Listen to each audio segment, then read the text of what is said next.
Mon nom est Karen et, au début de l'année dernière, j'ai mangé beaucoup de plats sophistiqués et j'ai fini par prendre 5 kilos. Maintenant, à 49 ans, j'essaie de perdre du poids avant les fêtes de fin d'année. Mon plan est de perdre ces 5 kilos maintenant, pour que, si je les reprends pendant les fêtes, ce ne soit pas un gros problème, n'est-ce pas? Il y a tellement de nourriture délicieuse entre Noël et le Nouvel An qu'il est presque impossible de résister. C'est un problème agréable à avoir, et je vais probablement finir par acheter des chocolats pour moi-même à la Saint-Valentin aussi. Oups!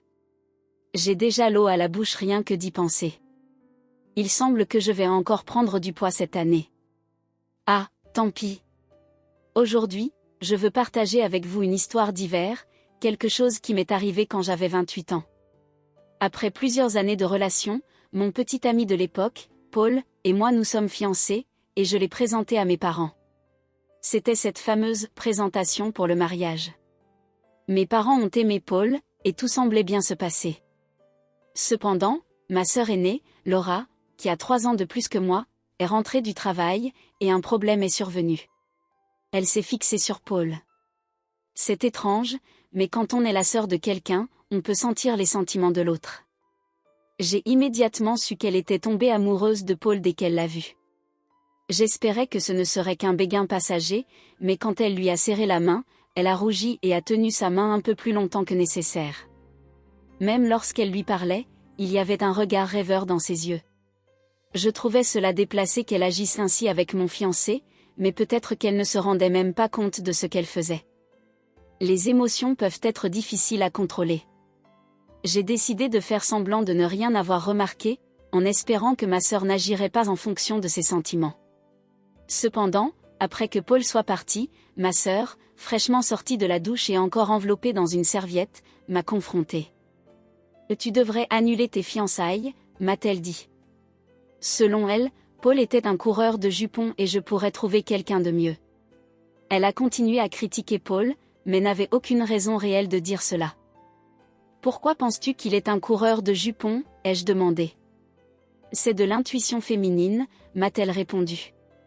Le problème, c'est que ma sœur n'avait jamais eu de petite amie, alors comment pouvais-je faire confiance à son intuition féminine si elle n'avait aucune expérience avec les hommes? J'ai décidé de faire confiance à Paul, dont je connaissais le caractère depuis des années. J'ai ignoré le conseil de ma sœur de façon désinvolte, en disant « oui, je ferai attention », sans vraiment le prendre au sérieux. Après cela, Paul a commencé à venir chez nous fréquemment. Il disait qu'il voulait établir une bonne relation avec ma famille, alors je l'ai invité, me sentant à l'aise avec cela. Mes parents étaient heureux, et j'espérais que Paul s'entendrait bien avec eux, puisqu'il allait être mon mari. Mais, alors que tout semblait bien se passer, ma sœur avait d'autres idées. Elle a essayé de se rapprocher de Paul de différentes manières. Selon Paul, quand je n'étais pas là, elle lui tenait le bras, pressait sa poitrine contre lui et lui demandait « Tu ne trouves pas que Marian est un peu immature ?» Elle lui a même demandé ses coordonnées. Une fois, elle a fait exprès de tomber de manière à exposer ses sous-vêtements. Paul a dit que c'était tellement exagéré que ça en devenait presque drôle, mais je me serais inquiétée s'il avait été le genre d'homme à prendre ça au sérieux. Ma sœur pensait qu'elle avait une chance parce que Paul ne pouvait pas la rejeter directement, étant donné qu'elle était ma sœur.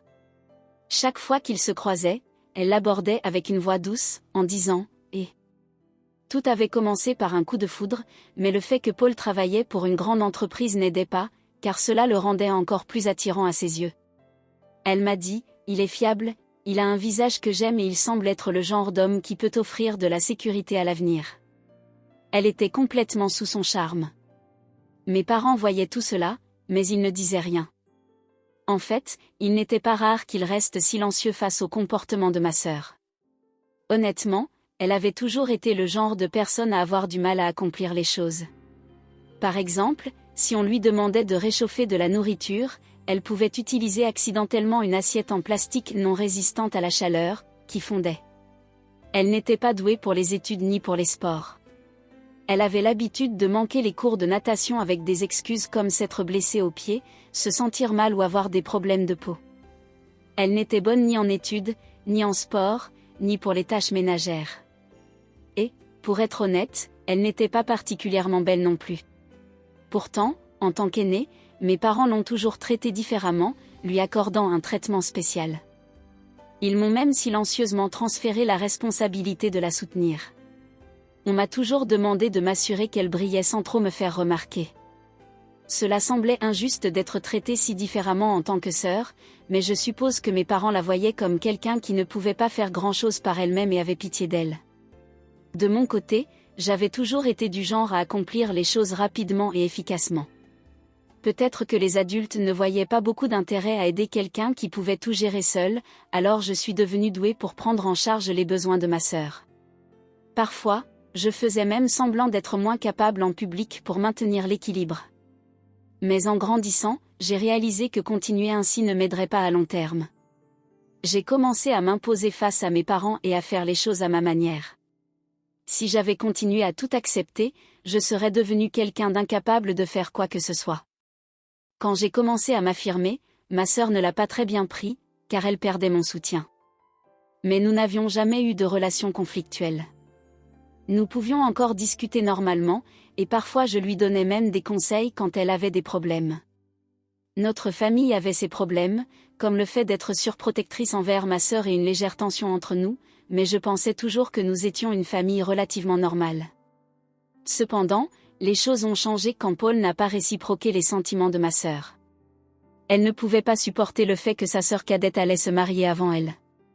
La veille de mon mariage, ma sœur a dit à nos parents: « Je n'accepte pas que ma sœur cadette se marie avant moi. » Mon père a essayé de la calmer en disant: « Ne t'inquiète pas, Laura, tu trouveras bientôt un bon partenaire. » J'étais d'accord avec lui. Oui, Laura, tu trouveras quelqu'un bientôt. Mais elle ne voulait rien entendre. Normalement, c'est la sœur aînée qui se marie d'abord, puis la cadette. C'est trop tôt pour elle, a-t-elle insisté. Le mariage, c'est demain, lui ai-je rappelé. De quoi parles-tu, maman? Tu ne te soucies pas de moi? Je vais être la pauvre sœur aînée, laissée derrière pendant que ma sœur cadette avance dans sa vie, a-t-elle pleuré cette nuit-là? J'écoutais en silence depuis le couloir pendant que ma sœur et nos parents discutaient. Ma sœur devait-elle vraiment se marier avant moi? Si j'attendais qu'elle se marie, je finirais par devenir beaucoup plus vieille sans faire de progrès dans ma propre vie. À quoi pensait-elle? J'espérais qu'elle se calmerait après avoir exprimé ses frustrations. Puis j'ai entendu quelque chose de choquant. Nous n'irons pas au mariage demain, Laura. S'il te plaît, comprends ça, a dit mon père. Quoi? Mes deux parents étaient d'accord pour ne pas venir à mon mariage juste pour faire plaisir à ma sœur. Je ne pouvais pas y croire. C'était comme s'ils étaient sous un genre de sort, faisant tout ce qu'elle voulait. Cela dépassait largement le fait de la gâter. Pourtant, ma sœur n'était toujours pas complètement satisfaite. D'accord, j'accepte. Laisse-la avoir un mariage que personne ne reconnaîtra, a-t-elle dit. Il était clair qu'elle ne voulait pas que je me marie avec Paul, probablement parce qu'elle avait des sentiments pour lui. C'était incroyable que mes parents ne viennent pas à mon mariage à cause de la jalousie de ma sœur.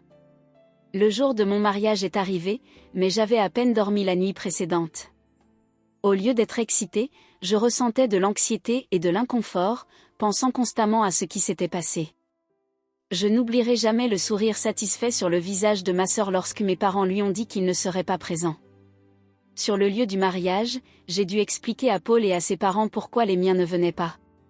J'ai présenté mes excuses et j'ai dit: « Ma sœur n'approuve pas ce mariage, donc ma famille ne viendra pas. » C'était déchirant de dire que mes propres parents ne seraient pas présents à mon mariage. Mes beaux-parents étaient choqués et n'arrivaient pas à croire qu'il puisse exister des parents qui ne viendraient pas au grand jour de leur fille. Après avoir entendu mon histoire, ils sont restés silencieux un moment, et l'atmosphère est devenue si lourde. Mais ensuite, ma belle-mère a pris délicatement ma main, et mon beau-père a posé sa main sur les nôtres en disant: « Souviens-toi, ta famille est ici avec toi. Ne laisse pas ce jour devenir triste. » Allez, pourquoi ne sourirais-tu pas? Ma belle-mère a dit cela avec tant de tendresse que cela m'a fait pleurer. En voyant mes larmes, Paul a doucement caressé ma tête et a dit: « Ashley, je suis ton mari maintenant, alors, s'il te plaît, arrête de dire que ta famille n'est pas là. » Mes beaux-parents et Paul ont rapidement essayé de me remonter le moral en plaisantant, me disant de ne pas pleurer, car mon maquillage allait couler. Puis, ma belle-mère m'a regardé avec affection et a dit: « Ashley, je sais que c'est difficile avec ta famille, mais c'est le début d'une nouvelle vie. Construisons ensemble ta propre famille. » Bien que je me sentisse abandonnée, ses paroles et son étreinte forte m'ont réconfortée. Paul et mon beau-père se sont joints aux étreintes, et je me suis convaincue que tout irait bien. Comme ma belle-mère l'a dit, c'était un nouveau départ. Je me suis promis que je construirais ma propre famille heureuse. Et ce jour-là, je me suis officiellement mariée avec Paul. 18 ans se sont écoulés depuis ce jour. Pendant ce temps, Paul et moi avons eu une fille et 3 fils. Notre fille est très compétente et prend soin de ses 3 frères turbulents, qui retournent parfois à la maison sans dessus-dessous. Je suis souvent surprise de la fréquence à laquelle je finis par crier « Arrêtez ça, tout de suite !» La carrière de Paul se portait bien, nous avons acheté une maison et avons mené une vie stable. Mais ensuite, quelque chose d'inattendu s'est produit. Mon père, ma mère et ma sœur sont apparus chez nous après le mariage. J'avais gardé mes distances avec eux et ne leur avais pas encore donné notre nouvelle adresse, mais d'une manière ou d'une autre, ils nous ont retrouvés et sont venus sans prévenir. Quand ils sont arrivés, au lieu d'un chaleureux « ça fait longtemps », les premières paroles qui sont sorties de ma bouche ont été « que voulez-vous ? » « J'ai besoin d'un service de ta part », a dit ma sœur.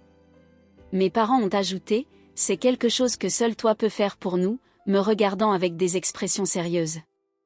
Je n'avais aucune idée de ce qu'ils pouvaient vouloir après 18 ans de silence. Mi-curieuse, mi-inquiète, je me demandais ce qui se passait.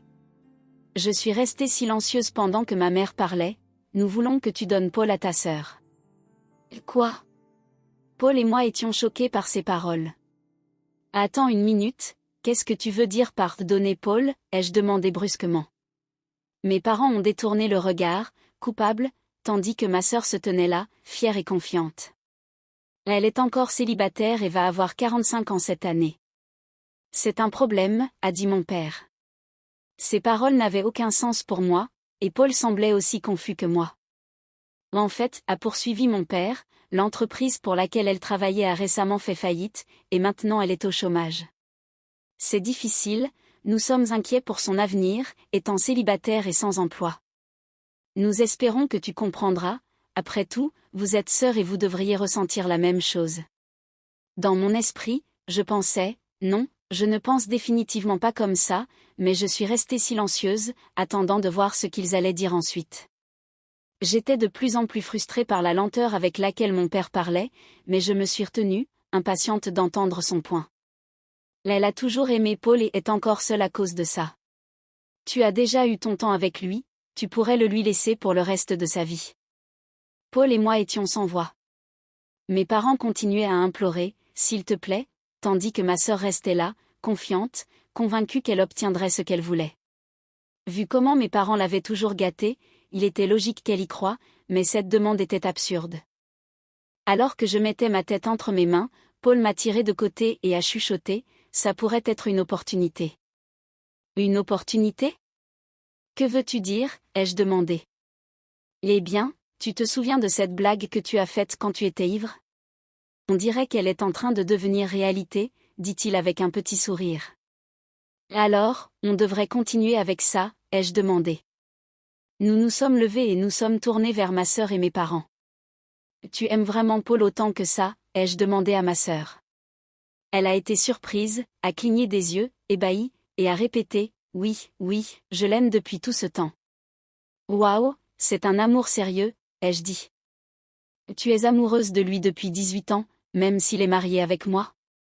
Oui, a-t-elle répondu. Ça a été si douloureux de vous voir ensemble. Ça aurait dû être moi. Paul et moi pouvions à peine retenir notre rire face à son ton sérieux. J'ai pris une grande respiration et j'ai dit, d'accord, j'abandonne. Si tu l'aimes tant que ça, je vais te le laisser. Mes parents étaient choqués. Ma mère a rapidement demandé, sérieusement ? Tu n'aimes pas Paul aussi ? En fait, non, ai-je répondu en regardant Paul. Pour être honnête, j'ai toujours aimé Laura. Paul a joué le jeu, se tournant vers ma sœur et disant, oui, je l'ai toujours aimé aussi. Le visage de ma sœur s'est illuminé de joie. Sérieusement, a-t-elle demandé, le visage rougissant d'excitation. Je le savais. Tu ne résistais jamais quand je te serrais dans mes bras, et tes yeux semblaient toujours si aimants, a-t-elle dit, tout excitée. J'attendais ce moment, et enfin, il est arrivé. J'ai dû réprimer mon rire, et je pouvais voir Paul faire semblant de pleurer, bien que ses épaules tremblaient à force d'essayer de ne pas rire. Nous devions tenir encore un peu. Nous serons toujours ensemble à partir de maintenant, Paul, a soudainement déclaré ma sœur, agissant comme s'ils avaient été un couple tout ce temps. Elle était si à l'aise, comme si elle avait vécu dans cette fantaisie pendant les 18 dernières années. Laura, je suis heureux, a répondu Paul avec un sourire. S'il te plaît, sois mon soutien à partir de maintenant. Oui, absolument, a-t-elle dit, visiblement ravie. Là alors, je vais quitter mon travail, a annoncé Paul en souriant. Le sourire de ma sœur a disparu en un instant, et son visage a pris une expression de choc. Sérieusement? Oui, je veux être avec toi tout le temps, Laura, alors je vais quitter mon travail pour rester toujours à tes côtés. Quoi? Balbutia-t-elle, clairement prise au dépourvu. Je ne vais même plus sortir de la maison, a continué Paul joyeusement. Je te suivrai partout, même quand tu feras le ménage. Ma sœur s'est figée un instant, le panique commençant à apparaître, tandis que nos parents semblaient visiblement troublés. Mais je ne travaille pas non plus, c'est un problème, a-t-elle murmuré. Quel est le problème? Si nous sommes ensemble, nous n'avons rien à craindre. Nous n'avons pas besoin d'argent pour être heureux, a répondu Paul. Mais, de nos jours, il faut payer des choses comme les assurances. Ce n'est plus comme avant, on ne peut pas vivre seulement d'amour, a-t-elle argumenté, ses yeux commençant à perdre leur éclat. Sentant que le moment était venu, je suis intervenue dans la conversation.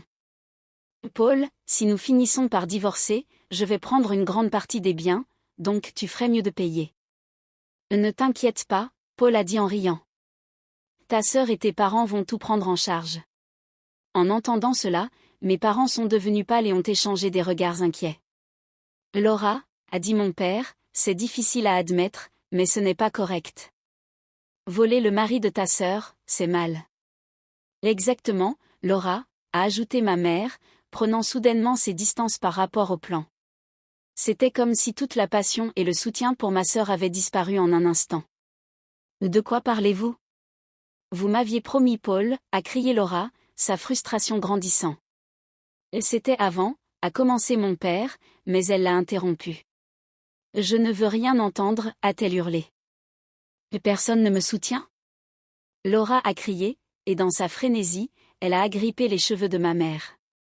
Mon père a essayé de la calmer, mais c'était le chaos.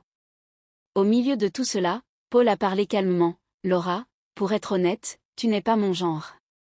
Je te respecte en tant que sœur d'Ashley, mais c'est tout. Tout le monde resta silencieux, leur attention fixée sur lui. Je ne veux vraiment pas interagir beaucoup avec toi, surtout quand tu me regardes comme ça, dit Paul. Ce regard, en fait, me repousse. Savoir que quelqu'un a des sentiments non partagés pour moi est très inconfortable. Ces paroles honnêtes laissèrent ma sœur et mes parents sans voix. Mais, Paul, et tout ce que tu as dit avant, demanda ma sœur, visiblement confuse. Arrête d'agir aussi naturellement avec le mari de quelqu'un d'autre, dis-je fermement. Il n'y a aucune chance qu'il tombe amoureux de toi. Nous avons une famille et nous sommes heureux. En disant cela, j'ai empêché ma sœur, qui s'approchait de Paul avec un visage pâle. Tu m'as trompé, cria-t-elle. Comment peux-tu penser que quelqu'un qui n'a pas eu de contact avec toi depuis 18 ans t'aime encore? N'est-ce pas un peu irréaliste, demandai-je. Le visage de ma sœur devint rouge, et elle commença à pleurer, manifestement frustrée. Si tu étais vraiment attirante, ce serait peut-être différent. Mais personne ne trouve du charme chez quelqu'un qui est sans emploi, dépend de ses parents et ne sait pas faire des choses basiques parce que sa mère a toujours tout fait pour elle. À ton âge, un mariage ne durerait pas longtemps avec ces caractéristiques, dis-je sans détour. Paul étouffa un rire derrière moi. Ma sœur, touchée par la vérité de mes paroles, commença à pleurer bruyamment, incapable de s'arrêter. Nos parents essayèrent de la consoler, mais semblaient confus, comme s'ils réalisaient enfin que ce que j'avais dit était vrai. Je ne te laisserai pas avoir Paul, continuai-je. Là alors, s'il te plaît, renonce, Laura. Face à cela, elle pleura encore plus fort, comme un enfant faisant une crise. C'était une scène triste pour un adulte, et il était clair qu'elle n'avait pas mûri. Prends ça comme une leçon, s'il te plaît, ne t'implique plus dans nos vies, dis-je. Peu importe les problèmes que tu rencontreras à l'avenir, ne compte pas sur nous pour t'aider. Sur ce, je fermai lentement la porte d'entrée. Quand mes enfants demandèrent ce qui s'était passé, je dis simplement, c'est la période d'Halloween, et on dirait qu'un fantôme est apparu plus tôt. Ma fille aînée suggéra que nous devrions exorciser l'esprit, mais j'ai interrompu l'idée, bien que cela ressemblait vraiment à un fantôme pleurant dehors alors que ma sœur continuait de pleurer. 6 ans ont passé, et elle est toujours célibataire. Elle a trouvé un emploi, mais a été licenciée pour comportement inapproprié et a causé des problèmes en se précipitant dans un mariage qui n'a pas fonctionné. Maintenant, elle est interdite de participer à des événements de rencontre et il semble qu'elle restera célibataire pour le reste de sa vie. Mes parents, bien que fatigués, travaillent encore à temps partiel pour économiser de l'argent pour elle. Ils ont probablement réalisé qu'ils ne pourront pas compter sur elle pour s'occuper d'eux à l'avenir. J'espère qu'ils comprennent désormais les conséquences de l'avoir tant gâtée et combien cela a affecté sa vie. Je passe mes journées comme femme au foyer, sans avoir à m'inquiéter des frais de scolarité de mes enfants, grâce à mes enfants brillants et à mon mari, qui a un emploi stable. Parfois, je me demande si travailler à l'extérieur m'aiderait à perdre les calories supplémentaires que j'ai prises pendant les fêtes de fin d'année, après avoir mangé autant. Ma fille, qui est déjà mince, entre dans sa phase de croissance et parle de vouloir faire un régime. J'essaie de la convaincre de ne pas en faire. Et tu pourras penser à un régime quand tu seras plus grande, comme moi, lui dis-je. Mes 3 enfants adorent danser et ont récemment montré leur talent lors d'un événement local, où ils ont gagné plusieurs prix. Ils disent fièrement, nous serons au Pearl Jam un jour, alors j'espère que Pearl Jam restera ensemble jusqu'à ce qu'ils grandissent. Nous recevons régulièrement la visite de mes beaux-parents, qui me sont très chers. Nous profitons toujours de délicieux repas ensemble. Quand les enfants auront leurs vacances de printemps, nous prévoyons de faire un voyage dans un spa, et je suis impatiente de passer du temps de qualité ensemble. Bien qu'il y ait eu beaucoup de défis avant le mariage, ma vie depuis est remplie de bonheur. Les liens au sein de notre famille se sont renforcés, et je suis reconnaissante pour l'amour que nous partageons. J'espère que tout le monde restera en bonne santé et vivra longtemps, afin que nous puissions continuer à créer des souvenirs précieux ensemble en famille. Si vous avez aimé mon histoire, laissez un like et abonnez-vous à notre chaîne pour découvrir plus d'histoires comme celle-ci.